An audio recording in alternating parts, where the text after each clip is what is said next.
All right, welcome to the Young Turks. Cenk Uygur and Kasparian with you guys.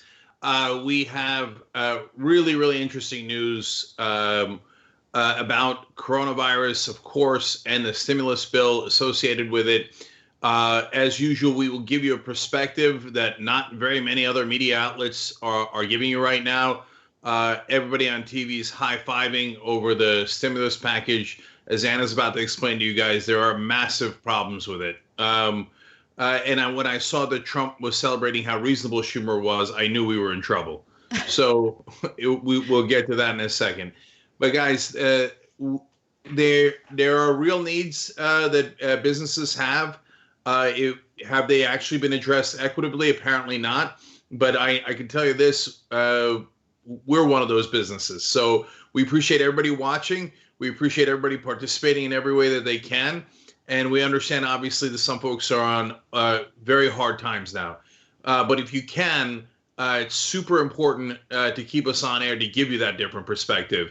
And we were already doing a fundraising drive. We need more than ever now. TYT.com/go. We're trying to get to 200,000 by the end of this month. We're at 193,000 right now. And obviously, time is running very low now. And we need to get there and a lot more, honestly, to keep us sustainable. So TYT.com/go, please, to make that happen. Now, let's do what we're really good at, which is to give you a different perspective on what's actually happening and to give you the actual facts that you will not see on television. Late last night, the Senate actually passed a whopping $2 trillion stimulus package in order to help both businesses and U.S. workers. But as usual, something that we've been arguing throughout this entire negotiation process, the final bill, which the Senate unanimously, meaning every single senator voted in favor of, still has a giant problem with prioritizing massive businesses, massive corporations above the best interests of American workers. So I want to do this deep dive and give you the details of what the Senate has approved. It still needs to be approved by the House, but it is expected to be approved by the House. So this is likely the final version of the law. So based on what we know, and this was reported by Zach Carter at the Huffington Post yesterday, but this still applies to the final passage. The new law would establish a $4.5 trillion with a T, corporate bailout fund overseen by Treasury Secretary Steve Mnuchin with few substantive constraints. Some outlets are reporting this as a $500 billion fund, but the $425 billion that's going toward these massive corporations will be leveraged 10 times over by the Federal Reserve, resulting in a multi-trillion-dollar program. Okay, so that still remains. These companies will still be bailed out. In addition to that, the bill permits bailed out companies to lay off up to 10% of their workforce over the next 6 months with no restrictions after that. So there will be some oversight when it comes to keeping people employed for the next 6 months. But after that, these corporations, which are now being bailed out by us, the U.S. taxpayers, can go ahead and fire as many people as they want. Keep in mind that Mnuchin would have the authority to waive any upside for the public in its new investments, and the bill's restrictions on stock buybacks at bailed out firms are too temporary to be significant. Bailed out companies can even pay dividends to their shareholders. These issues remain, okay? And it's a huge problem, especially when you consider the fact that the stimulus checks that are going to be sent out to Americans are means tested, meaning they're going to ensure that you're not making too much money to receive those checks. So at about $75,000, you will receive about $1,200. That'll be the one-time check you receive. And then it starts tapering off in amount until you get about $99,000 a year. At that point, you don't get any stimulus check. I bring that up because they means test us as U.S. workers, right? But keep in mind that the companies that are likely to be bailed out are airline companies. And JetBlue, Alaska Airlines Group, and Delta, those are three airlines companies that paid $0, nothing, $0 in federal taxes in 2018 following Donald Trump's massive tax cuts for the rich. So they pay nothing into the federal government. We pay our taxes. And when push comes to shove, when things start to get ugly for these companies that, by the way, have been price gouging us as well. They get bailed out by us, the U.S. taxpayer. So I need somebody to explain to me why there's these giant differences between small businesses and big business. Look, spoiler alert, it's because big businesses have lobbyists and they bought all of our corrupt politicians. Small businesses are screwed. So do some big businesses potentially need help? Absolutely. So there's a good question as to whether those should be loans, grants, what should be the interest rate on those loans. We need airline industry once we come out of this mess. At the same time, I hear from libertarians and right-wingers all the time, hey, if your business can't survive, sad day, sad day. So who cares? Bootstraps, bootstraps. Certainly if you're an individual, they say that to you 1,000 times over. Oh, you couldn't pay for your house? Ha ha, the bank took it. Yeah, you should get some bootstraps and see how you deal with it. That's free market economics, baby. But when it comes to Boeing, all of a sudden, nobody's interested in free market economics. The audacity of the Boeing CEO, and that he got away with it because he knows he already bought all of Congress. They start talking about equity stake if you're going to bail out these companies. He said, absolutely not. How dare you? Don't you know I'm your boss? And he said, we have many other options. Well, if that's true, I invite Boeing to go ahead and piss off and go and do whatever the hell they're going to do with their other options. Wait a minute. If you say I need it, small businesses need it, TYT needs it, tyt.com/go, okay? And we're going to use whatever resource we can get from the government, but it isn't going to be enough because we're a small business. But if Boeing says they don't need it, then what the hell are we giving them money for? And why are there two different rules? I like the rule where it says small business must protect their employees. Mm-hmm. Now, that gives less so-called freedom and more restrictions on small business owners such as myself. Fine, good. I want to protect the employees. But why doesn't big business have to play by the same rules? They have more money. They have more power. They're getting literally 10, 15 times the amount of money small business is getting.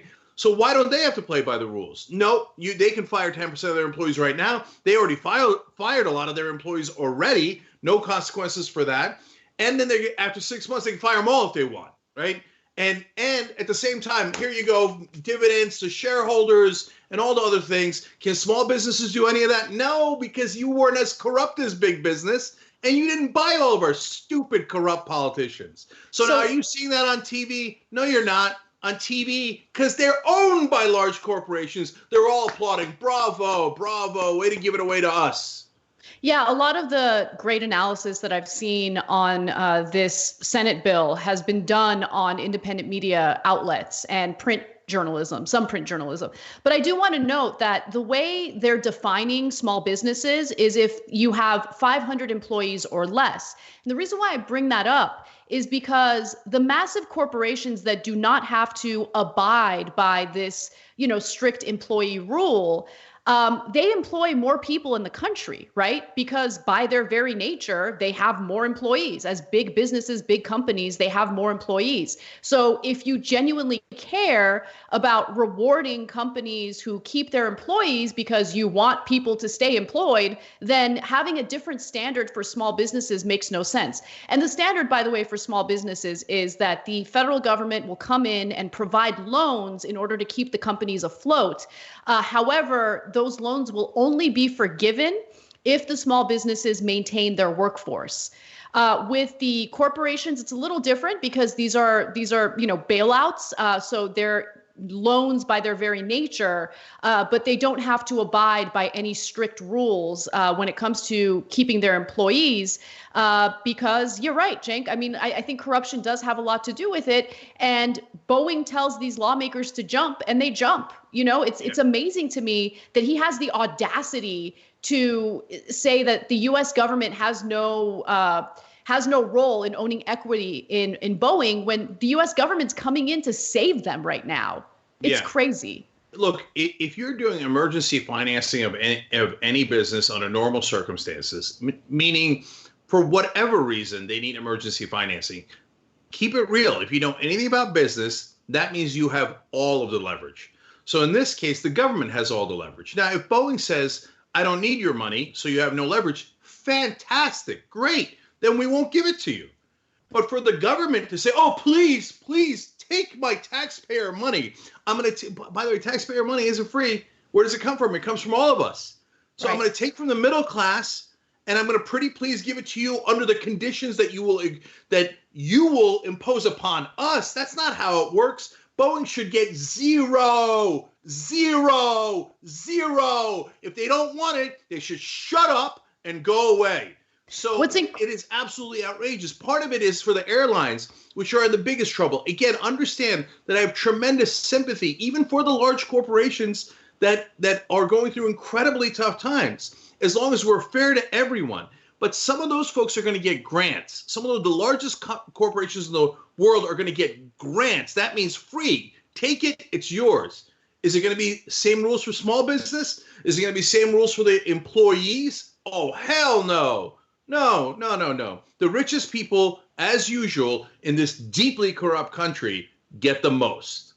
And as a progressive, if you're curious to find data that supports what we're saying, a good way of looking at it is to just take a look at how much share prices went up for Boeing following the passage of the stimulus bill. Even when it was being negotiated yesterday, I mean, record share prices or increase in share prices in a short period of time. And it's because everyone knew, these investors knew that, don't worry about it. The Senate's going to look out for Boeing. Now, look, I mentioned that it was passed unanimously because I was pretty disappointed to see that every senator, including a senator that I have a lot of admiration for, Bernie Sanders, voted in favor of it. However, I do want to point out some of the good parts of the stimulus bill, because there are some incredibly important concessions that Bernie Sanders was able to get from Republicans. Okay, so first off, when it comes to these bailouts, there are big businesses that do not qualify. And this is a good thing. Okay, so the oil industry is getting nothing. And for some reason, the cruise industry also isn't getting anything. But I think it has to do with, just the whole issue that I brought up when it comes to bailouts overall, which is tax subsidies and things like that.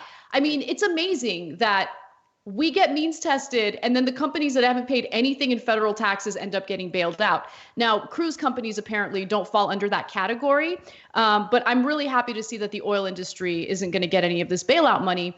Also, the administration can take equity stakes in airlines that received aid to help compensate taxpayers. It would also send $100 billion to hospitals. By the way, AOC on Twitter said it's actually $200 billion. There's a discrepancy there, but I want to look into that and give you guys the accurate number. But somewhere between $100 to $200 billion to hospitals on the front lines of the pandemic. Okay, so those are some good things. Weirdly, the Postal Service isn't getting any help. I don't know why. That makes absolutely no sense. The post office has been hurt by this economically because people aren't working, obviously, and they're not sending mail. So the post office is in a disastrous situation right now. I don't know why they're not included in the, the economic relief package. Can I guess? Okay, I'm going to guess it's because they don't have any lobbyists. And they serve actual people, and they don't charge at least $20 for every package. So they don't have enough money to bribe U.S. politicians. So look, here at the Young Turks, we do nuance. So, and if you don't like that and you want a black and white world, that's all right. There's plenty of options for you guys. So when you do nuance, you recognize the good parts of the bill, and you recognize the necessity for some sort of stimulus bill, no question. And you recognize that the getting checks to folks making less money is a good thing. You recognize that increasing unemployment is a good thing.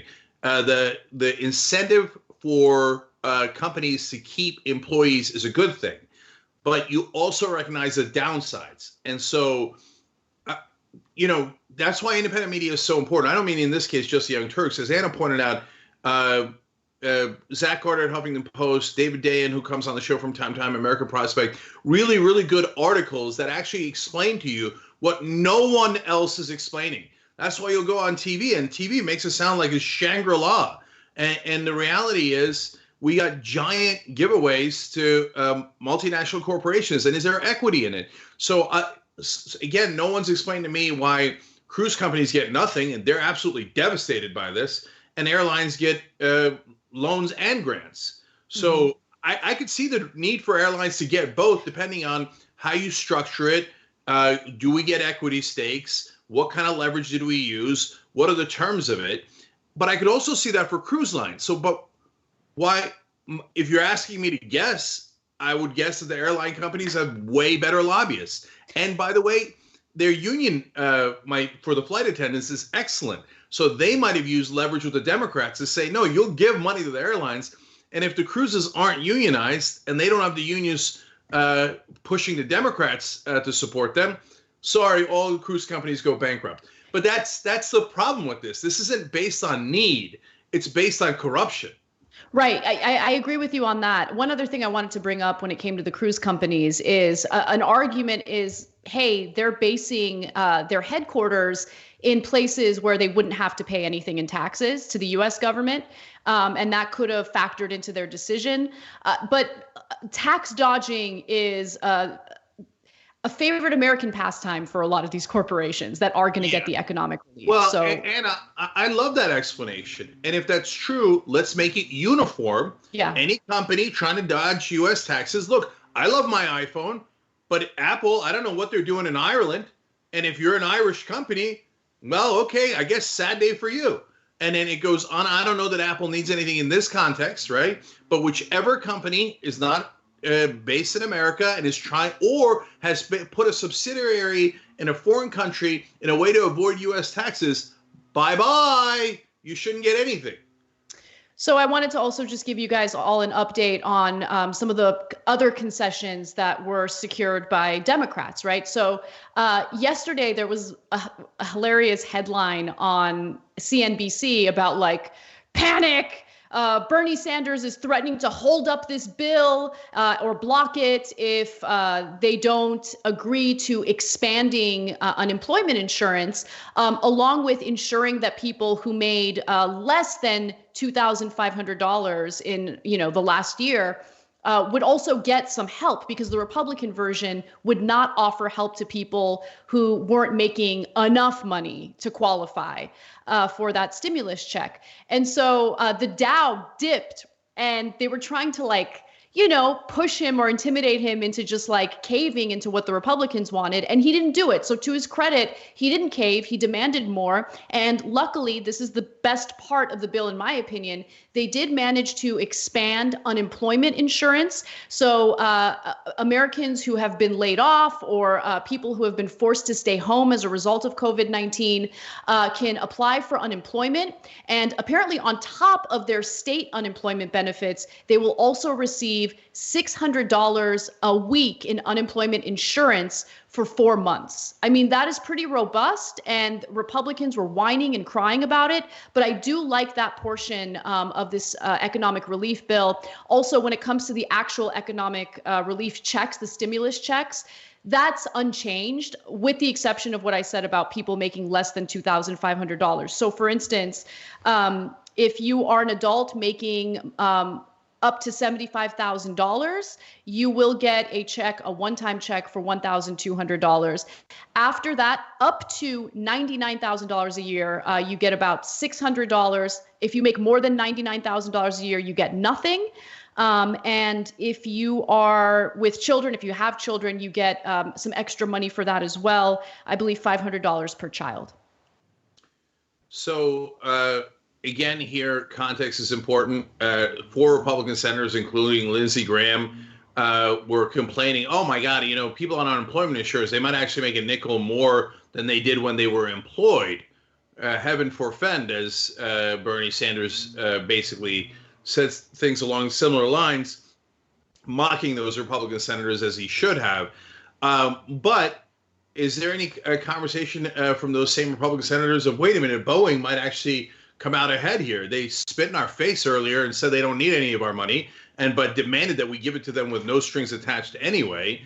And they might get not just loans, but potentially grants, and they might come out ahead in this deal. And if they come out ahead in this deal, are we going to get our money back? Or does Lindsey Graham or any of the Republican senators care about that? No, because they get paid by those guys. Since they're bribed by them, they're like, oh, that's fantastic. But you, average American worker, I have nothing but disdain for you.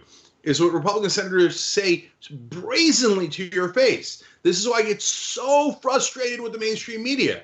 Do they then go out all in unison and clarify Republican senators are concerned that the average American might get $5 or $10 more, but they're not at all concerned that giant multinational corporations might come out way ahead on this, but they don't care about that. And by the way, do any of them explain that those same politicians are literally legally bribed by those corporations? They literally write checks to their campaigns and then hand it to them. And then, gee, I wonder why they do what they do. That's why the rest of the media sucks, because they never, ever discuss the number one motivation for politicians in America, which is the checks in the form of campaign contributions and independent expenditures that they get from those same giant corporations. So when we come back from the break, I actually do want to focus, like laser focus on what Bernie Sanders said on the Senate floor and how he managed to get those concessions. And we do have some video featuring Lindsey Graham feeling very upset, very aggrieved at workers maybe making a little bit more than they usually make during this, pandemic. We'll be right back. We need to talk about a relatively new show called the Republic, or UNFTR. As a Young Turks fan, you already know that the government, the media, and corporations are constantly peddling lies that serve the interests of the rich and powerful. But now there's a podcast dedicated to unraveling those lies, debunking the conventional wisdom. In each episode of On the Republic, or UNFTR, the host delves into a different historical episode or topic that's generally misunderstood or purposely obfuscated by the so-called powers that be, featuring in-depth research, razor-sharp commentary, and just the right amount of vulgarity. The UNFTR podcast takes a sledgehammer to what you thought you knew about some of the nation's most sacred historical cows. But don't just take my word for it. The New York Times described UNFTR as consistently compelling and educational, aiming to challenge conventional wisdom and upend the historical narratives that were taught in school. For as the great philosopher Yoda once put it, you must unlearn what you have learned. And that's true whether you're in Jedi training or you're uprooting and exposing all the propaganda and disinformation you've been fed over the course of your lifetime. So search for UNFTR in your podcast app today and get ready to get informed, angered, and entertained all at the same time.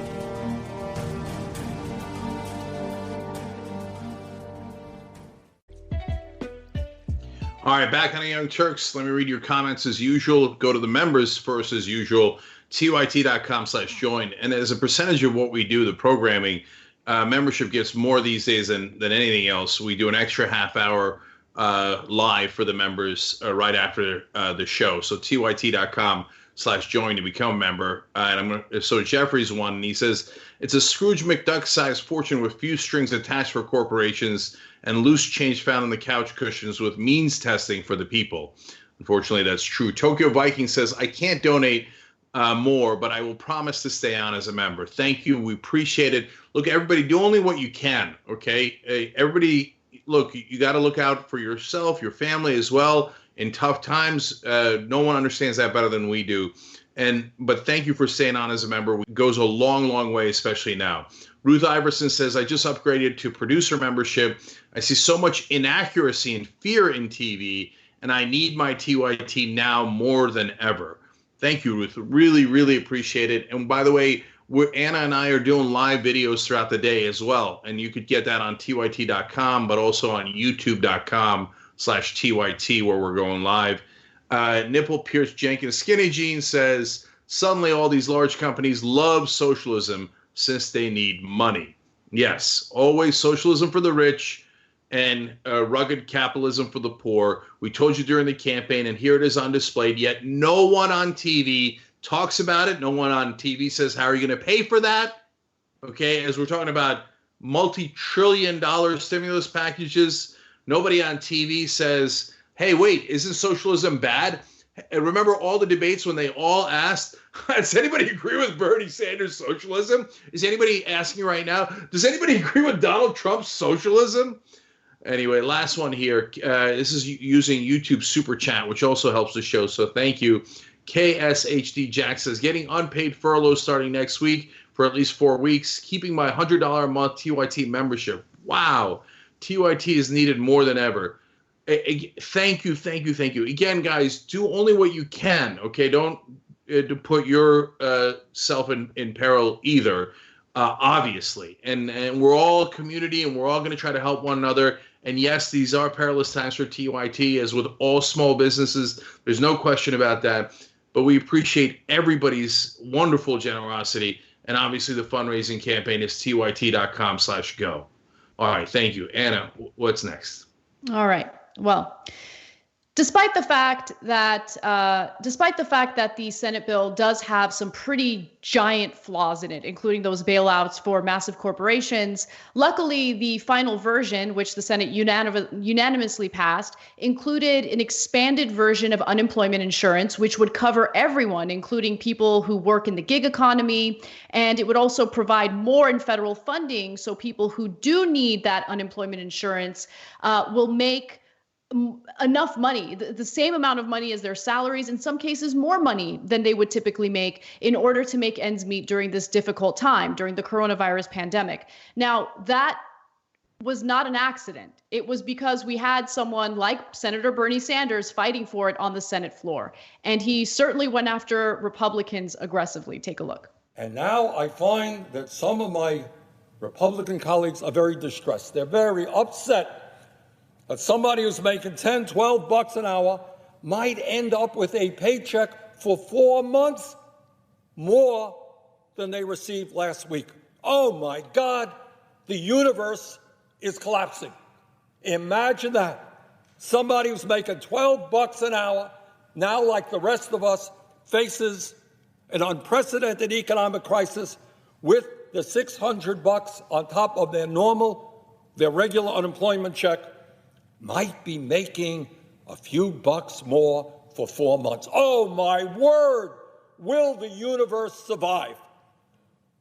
How absurd and wrong is that? What kind of value system is that? Meanwhile, these very same folks had no problem a couple of years ago voting for $1 trillion in tax breaks for billionaires and large profitable corporations. Not a problem.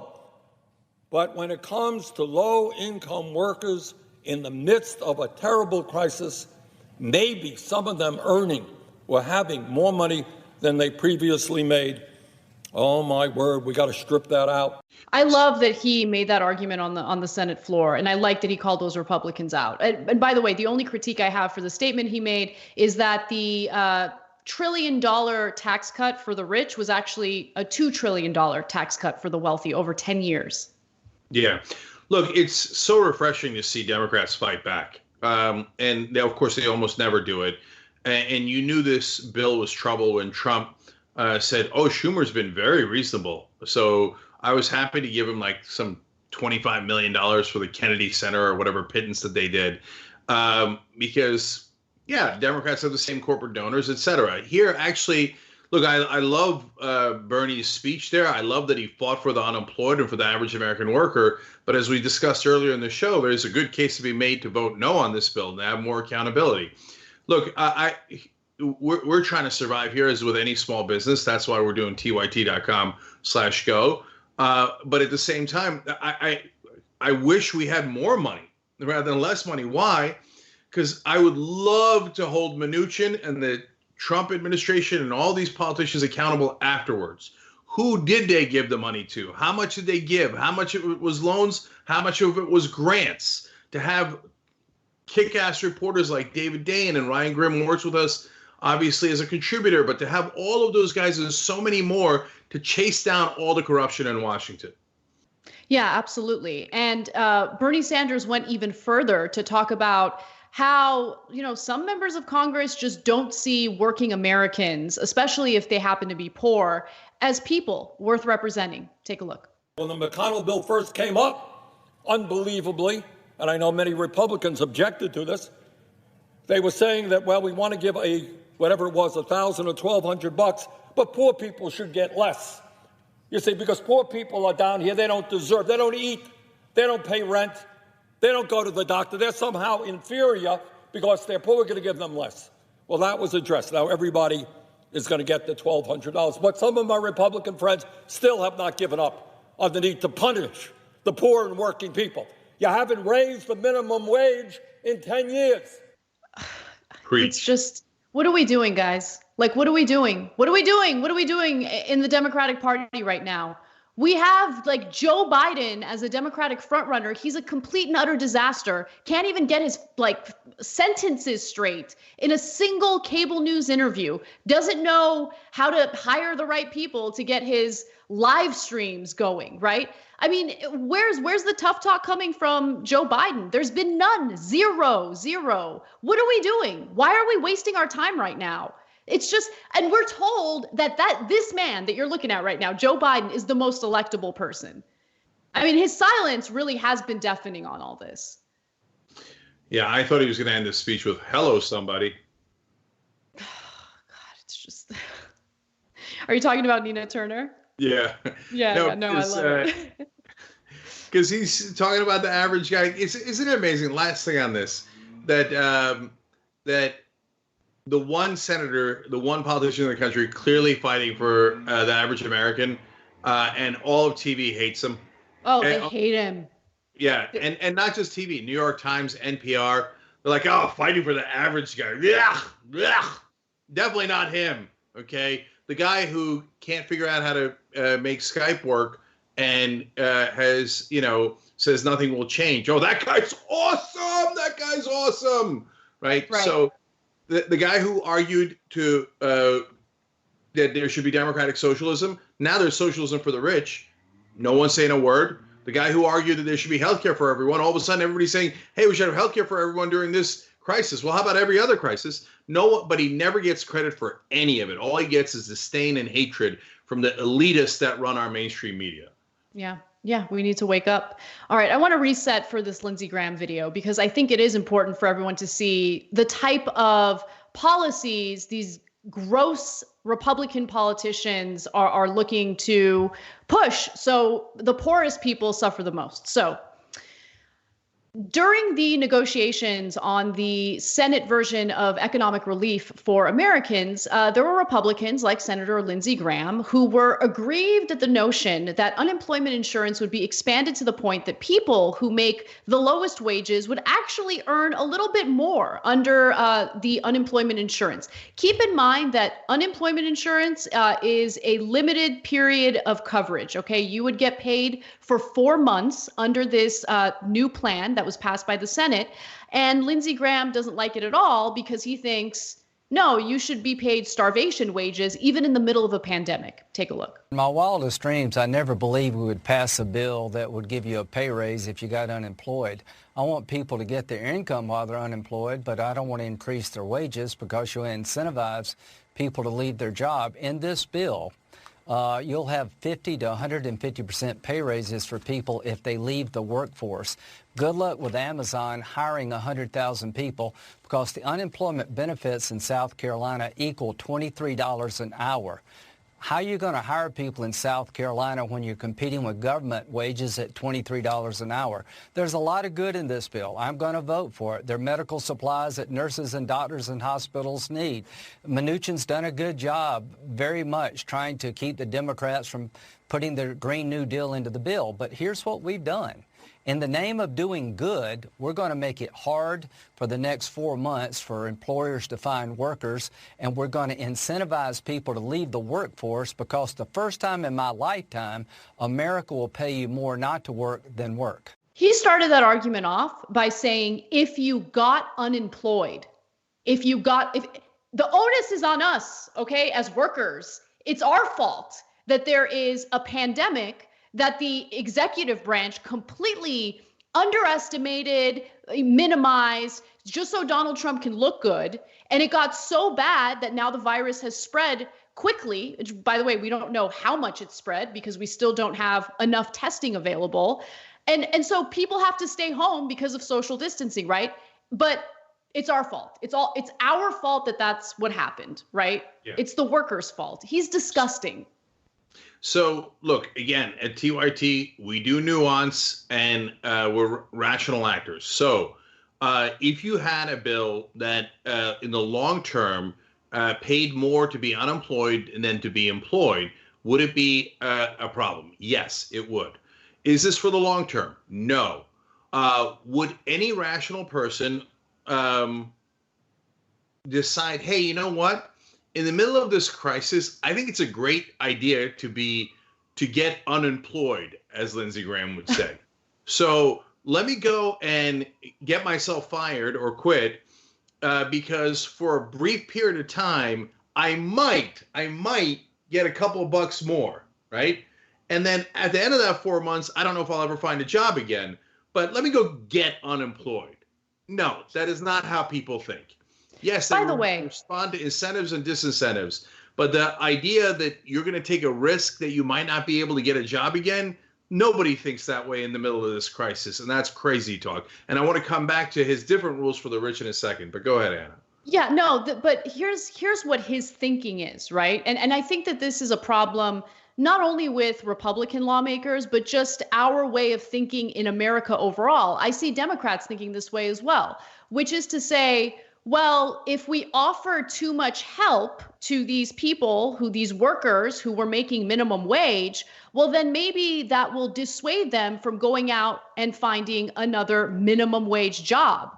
But really, these wages need to be increased. If these companies are paying employees so little that unemployment insurance makes more sense economically, then there's a problem with what these employers are paying. Right? Because what he's really referring to right now are minimum wage workers, right? So he's thinking, well, I mean, they were making minimum wage before. Why are we going to pay them more? Because they should be paid living wages, not starvation wages. You know, these companies should give people an incentive to want to work for them, but they don't. So two more quick things on this. One, he used Amazon as an example, a curious example in this case, because now there are reports out that Amazon's forcing people to work in tight quarters, and then people are getting coronavirus in a warehouse, and good luck, boom, spreads like wildfire, right? So Lindsey Graham is saying, poor Amazon. How are they going to force people to work in tight quarters now if we're actually giving people unemployment insurance? Okay, but it's always my poor, beloved multinational corporations that legally bribe me every single day. So you see Lindsey Graham going, well, you know what? At the end of the day, with all these loans and grants, Boeing might come out ahead. And that's an outrage. Nope, doesn't care at all. Doesn't do any accountability on that. And they wouldn't come out a dollar or two ahead. They might come out hundreds of millions of dollars ahead, like the banks did the last time we did a bank bailout. Did Lindsey Graham care about that? No, he loved it, as long as it's going to his rich friends and his rich donors. The number of people who filed for unemployment due to the coronavirus has reached 3.3 million Americans. Okay, this is a crisis. It is a disaster. And to hear a Republican lawmaker complain that people who were typically paid starvation wages might get a little bit more in unemployment insurance is just gross. We should be encouraging people to stay home, to stay safe, and to slow the spread of COVID-19. But these disgusting, greedy Republicans who are looking out for the best interests of their corporate donors don't care about our lives, don't care about our best interests, and they certainly don't care enough about slowing the spread of this virus, which is totally slamming our healthcare system. All right, we got to unfortunately take another break. Yes, that's okay. Here, let me give you one more update before we go, and we'll check in afterwards too. We're asking you guys to go to tyt.com/go to keep us sustainable in these tough times. We started the show at 193,000. Right now we're at 195,393. I love you guys. Please keep it going. It'd be amazing to get to 200 right now. Thank you. We appreciate it, especially in tough times. We love you for it. Let's take a quick break, and we got a lot more really important news about the disaster when we come back. At TYT, we frequently talk about all the ways that big tech companies are taking control of our online lives, constantly monitoring us and storing and selling our data. But that doesn't mean we have to let them. It's possible to stay anonymous online and hide your data from the prying eyes of big tech. And one of the best ways is with ExpressVPN. ExpressVPN hides your IP address, making your active AD more difficult to trace and sell to advertisers. ExpressVPN also encrypts 100% of your network data to protect you from eavesdroppers and cyber criminals. And it's also easy to install. A single mouse click protects all your devices. But listen, guys, this is important. ExpressVPN is rated #1 by CNET and Wired magazine. So take back control of your life online and secure your data with a top VPN solution available, ExpressVPN. And if you go to expressvpn.com/TYT, you can get 3 extra months for free with this exclusive link just for TYT fans. That's expressvpn.com/TYT. Check it out today. All right, we're back, guys. Now, remember our Aspiration sweepstakes? We were going to do dinner in LA with me, Anna, and John. Time to pick our winner, because that dinner is tomorrow. We're flying you out tomorrow. Just kidding. Okay. We obviously, because of social distancing and the current pandemic, we're going to have to delay the dinner a little bit, but we are definitely doing it. We're just going to do it at a time that is safe. Thank you to all of you that participated. We're about to show you how we are using a random number generator to pick our winner so that it is fair, okay? So, and we will tell you, of course, in a little bit when dinner is going to be, but we had almost 50,000 entries. You guys are amazing for taking part. There were even over 500 mailed-in entries from those who read the sweepstakes fine print. So you guys are wonderfully dedicated. Thank you. So the winner is Darla Norton. So we needed doing a little low-tech sound effects from our home studios. Anyway, Darla, you're awesome. You've been an Aspiration member since 2019. Thank you for supporting us and Aspiration, which does not put your money into fossil fuel companies and keeps your money clean and gets you some great returns, as well as a wonderfully progressive financial institution. That's why they're a sponsor. They have free ATM withdrawals, and we'll do more sweepstakes as we go forward, of course, as well. And if you also want to sign up, we're going to have a lot more fun with these different events that we're doing for Aspiration. So aspiration.com/TYT, especially now with social distancing, it's great to do it online. Everything is super convenient. And again, you could use any ATM you want, so you're covered on that front as well. All right, Darla, looking forward to seeing you soon. Now, let me give you some quick comments. Member comments. The artist known as Tiffer Doodles writes in saying, Salty Bernie and Salty Anna are the best. Thank you. Luana says, joined a few days ago on my son's recommendation. So glad I did. I hope you guys get a network eventually to show people what real journalism is and used to be. Thank you for the facts and science. Thank you, Luana. We super appreciate it. Obviously, tyt.com/join, or if you're watching on YouTube, click the join button underneath, and there's several different layers. The $4.99 layer gets you the post game we're about to do for the members. And by the way, we do have a network 24-hour channel on Roku, Pluto, Zumo, Comcast, Xfinity. Please check those out. You get all of our shows, including Damage Report, Old School, and the others. I bathe in a very stable genius, as Tier says. I never knew how much I needed to hear sarcastic Bernie until now. And a lot of wonderful supportive comments on YouTube Super Chat as well. Liz Smith saying, hang in there, guys. We need you now more than ever. And DES just saying, here's what I can give. Love you at TYT. Because when you use YouTube Super Chat, that also helps the show. And again, tyt.com/go for fundraising right now to help TYT. All right, Anna, what's next? The Trump campaign is sending out cease and desist letters to individuals, local television stations that have decided to air an ad that's been put together by Priorities USA. And the whole point of the ad is to draw attention to and highlight how Donald Trump did not take the coronavirus seriously until it was too late to really mitigate the damage that it's doing to us right now, including slamming our healthcare system, destroying our economy. Unfortunately, today was a grim day when it comes to the number of coronavirus deaths. We have now passed 1,000 Americans who have died as a result of the virus, and the number is going to continue ticking up. So he originally referred to it as a hoax, and Priorities USA called him out on it. Take a look. The coronavirus. This is their new hoax. We have it totally under control. It's one person coming in from China. One day it's like a miracle, it will disappear. When you have 15 people, and within a couple of days it's going to be down to close to zero, we really think we've done a great job in keeping it down to a minimum. I like this stuff. I really get it. People are surprised that I understand it. No, I don't take responsibility at all. Priorities USA Action is responsible for the content of this ad. So the campaign is... I'm sorry. Real quick, Cenk. I want to clarify a couple of things there. So in terms of what he called a hoax, in that speech, he said the media coverage was the hoax.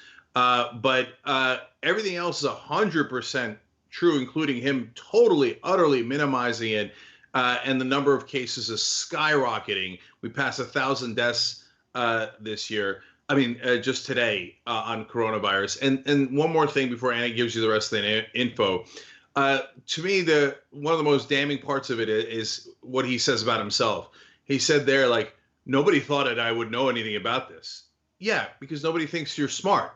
And he throws around things like that all the time. Yeah, you're an idiot. We all know that. That's why you thought the cases would go down to zero. And now they're past 70,000. Let's just watch what Trump actually said. Now the Democrats are politicizing the coronavirus. You know that, right? Coronavirus. They're politicizing it. We did one of the great jobs. You say, how's President Trump doing? They go, oh, not good, not good. They have no clue. They don't have any clue. They can't even count their votes in Iowa. They can't even count. No, they can't.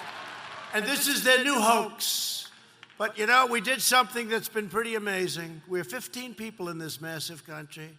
And because of the fact that we went early, we could have had a lot more than that. We will do everything in our power to... So to be clear, he referred to coronavirus as a Democrat hoax during his South Carolina rally on February 28th. He called it a hoax. That's exactly what he did. Yeah. There's no excuse. And so they're sending out cease and desist letters and threatening local stations by taking their licenses away. By the way, they have no legal ground to do it. But they're saying, look, we have a problem with that one line accusing Trump of calling it a hoax. That's exactly what he did. So they have no legal ground, and it's a political ad. There are no rules for political ads, as we know. There's all sorts of lies in political ads, but in this context, it's not even a lie. It's literally what he said. Yeah, I hear you. I actually think they have a case to make that the interpretation of that was he was saying that the media criticizing him for it was the hoax. But it doesn't matter at all on a couple of grounds. Number one, the Republicans are the ones bragging about how they could do false advertising. So when Facebook said we're not going to take down false ads from Donald Trump's team, the Republicans are like, yes, freedom of speech. We get to lie in ads. Now you have something that at best case scenario can be interpreted in two different ways as a small part of overall 100% accurate depiction otherwise. And then they turn around and go, oh, can you believe it? Taking something out of context, they should take it down immediately. Oh, you guys are the ones who were bragging about lying in your ads a minute ago. And then second of all, guys, you saw the overall context of it. The guy was bragging about how there was 15 cases and it was going to go down to zero. Now there's 70,000 cases, you incompetent buffoon. So, and then finally, the most important part is if a person who's already in charge, the president, can say, you're not allowed to run ads against me. And not only will I ban you from running ads against me, but I will take away the license of any company and destroy it and destroy freedom of press for anyone daring to oppose me. To say that that's a dangerous precedent is underselling it by a country mile. it destroys the Constitution and our form of government if the president is allowed to ban ads against them. Yeah, and I mean, there are his, words. There are things that he's said during rallies, but more importantly, it's the stuff that he's done that's helped to really compound the problem. So, for instance, Politico reported that the Trump White House repeatedly missed key moments in its early response to the global COVID-19 outbreak, leaving it as much as 2 months behind in testing for the virus, as well as a dissemination of critical equipment necessary for treatment. Also, the Trump administration failed to follow a comprehensive National Security Council playbook on pandemic response developed by the Obama White House back in 2016, and that was during the Ebola outbreak. I mean, the way the Obama administration handled the Ebola outbreak, it was great. It was actually one of the things that I think the Obama administration did a really good job in. And I think just because these guidelines were coming from his administration, Donald Trump is like, no, not going to adopt them. You can F off. Okay, well, Americans are going to die as a result. And what I'm sick of is how people just like, they're so fluid in their defenses and what they believe about Trump, right? So they just adapt to whatever new lie he has. He lies to them to their faces, and they somehow find a way. I'm talking about his supporters, obviously. They somehow find a way to make excuses for it or to justify it. He doesn't care about you. Like, Trump supporters don't get it. He doesn't care about you at all. He referred to it as a hoax. He didn't do anything about it in the beginning because he thought that it was a PR stunt to destroy his reelection chances. He doesn't care about you. He doesn't care if you die. He doesn't care about where you are economically. He just cares about himself, period.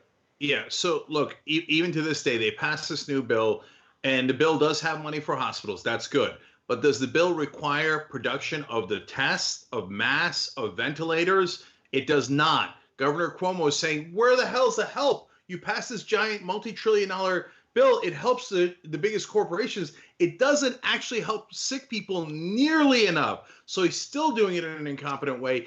Look, He canceled the pandemic office. That's outrageous. He should be impeached on that alone. Right. That's who he is. All right. We got to end the show soon, but I want to let our members know we will have a post-game show, and we'll talk about the insane conspiracy theorists who are putting stuff out there about Anthony Fauci. You don't want to miss that. TYT.com/join. We'll see you soon. Thanks for listening to the full episode of the Young Turks. Support our work, listen ad-free, access members-only bonus content, and more by subscribing to Apple Podcasts at apple.co/TYT. I'm your host, Cenk Uygur, and I'll see you soon.